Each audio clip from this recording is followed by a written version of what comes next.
அன்பு நெஞ்சங்களே, இறைவன் நமக்கு தந்த புதிய நாளிலே இறைவனுக்கு நன்றி கூறி இறைவார்த்தையிலே நமது வாழ்வை அலங்கரிப்போம்.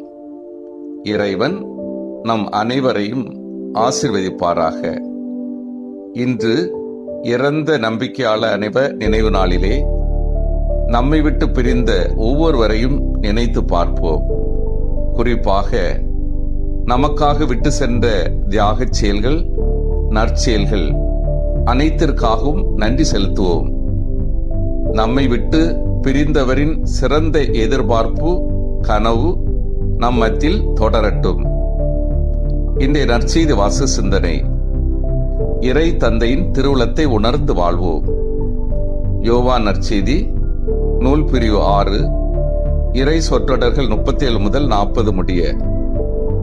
மனித வாழ்விலே உயர்ந்த லட்சியம் இருக்கும்போது ஒவ்வொரு நாளும் வேகமாக செல்கின்றது. இவ்வுலகில் கடவுள் ஒவ்வொரு மனிதருக்கும் ஒரு திட்டம் வைத்துள்ளார். அதன்படி செயல்படும் போது வாழ்வின் இறுதியில் சாவு வருகின்றது. அது முடிவல்ல, விண்ணக வாழ்வின் தொடக்கம், முடிவில்லாத வாழ்வின் நுழைவாயில். மகனிடம் நம்பிக்கை கொண்டு செயல்படும் போது நிலை வாழ்வை பரிசாக பெற முடியும். இதை யோவான் நற்செய்தியாளர் தெளிவாக சுட்டி காட்டுகின்றார். அன்பார்ந்தவர்களே, நிரந்தரமில்லா இவ்வுலகில் நிரந்தரமானது மரணம் மட்டுமே. எப்போது பிறப்போம் என்றும் எப்போது இறப்போம் என்றும் யாருக்கும் தெரியாது. பிறப்பு என்பதை கடவுள் பரிசாக தருகிறார் என்றால், இறப்பு வழியாக அவரை சந்திப்பதற்கும் நிலை வாழ்வை பரிசாக பெறுவதற்கும் ஒரு வாய்ப்பை தருகின்றார். பிறப்புக்கும் இறப்புக்கும் இடையில் பல நாட்கள் இருக்கின்றன. அவற்றில் சிலருக்கு அதிக நாட்கள், சிலருக்கு குறைவான நாட்கள் இவ்வுலகில் வாழ்வதற்கு கிடைக்கின்றன. இந்த நாட்களை பயனுள்ள விதத்தில் வாழ வேண்டும். பலரும் பயன்பெறும் விதத்தில் வாழ வேண்டும். சுயநலம் கடந்து பிற நலத்திற்காக உழைக்க வேண்டும். நாம் வாழும் இவ்வுலகிலே எத்தனை ஆண்டுகள் உயிர் வாழ்கின்றோம் என்பதை விட எத்தகைய உயர்வான செயல்களை இம்மண்ணகத்தில் மக்களுக்காக பதிவு செய்கிறோம் என்பதை அடிக்கடி சுய ஆய்வு செய்து வளர்த்து கொள்வோம். நம்மை விட்டு பிரிந்தவரின் வாழ்வை திருப்பி பார்ப்போமா? திருத்தந்தை 23ஆம் யோவான் கூறுகிறார், இறந்த நம்பிக்கையாளர் அனைவரின் நினைவு நிலையான மறை உண்மைகளை பற்றி சிந்திக்க வைக்கிறது. கிபி 3வது நூற்றாண்டின் தொடக்கத்திலேயே தெர்தெல்லியன் கூறியது போல, ஒருவர் இறந்த நாள் ஆண்டு நிறைவு நாள் அவருக்காக திருப்பலி நிறைவேற்றப்பட்டது.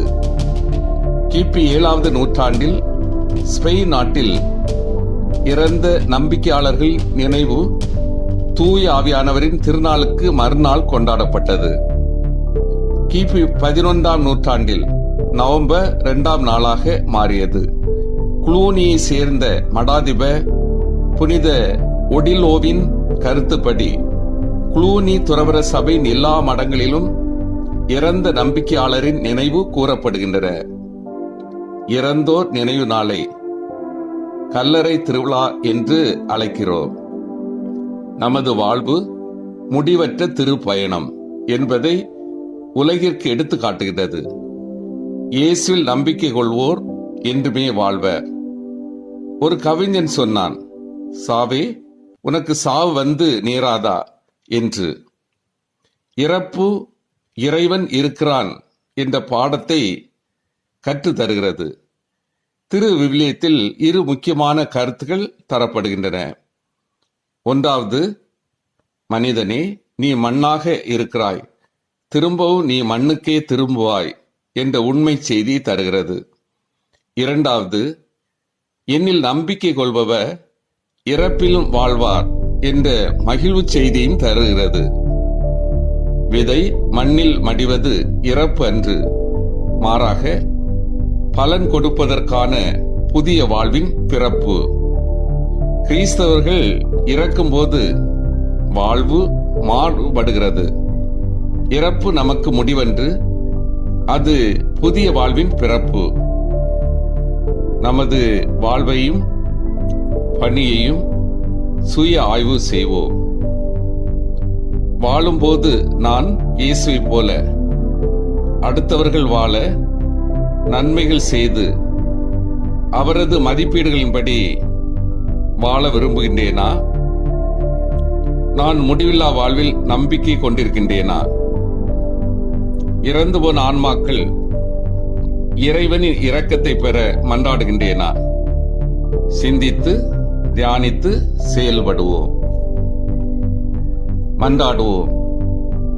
என்று வாழ இல்லாமல் இறைவா, நாங்கள் ஒவ்வொரு நாளும் நிலை வாழ்வை இதயத்தில் பதித்து இவ்வுலக நாட்களில் எங்களது கடமைகளை பொறுப்போடு செய்யவும், எங்களை விட்டு பிரிந்தவுடைய நல்ல மதிப்பீடுகளை ஏற்று செயல்படுத்தவும், எங்களது வாழ்வு பலருக்கும் பயனை கொடுக்கின்ற வாழ்வாக திகழ உதவி செய்யும். ஆமீன்.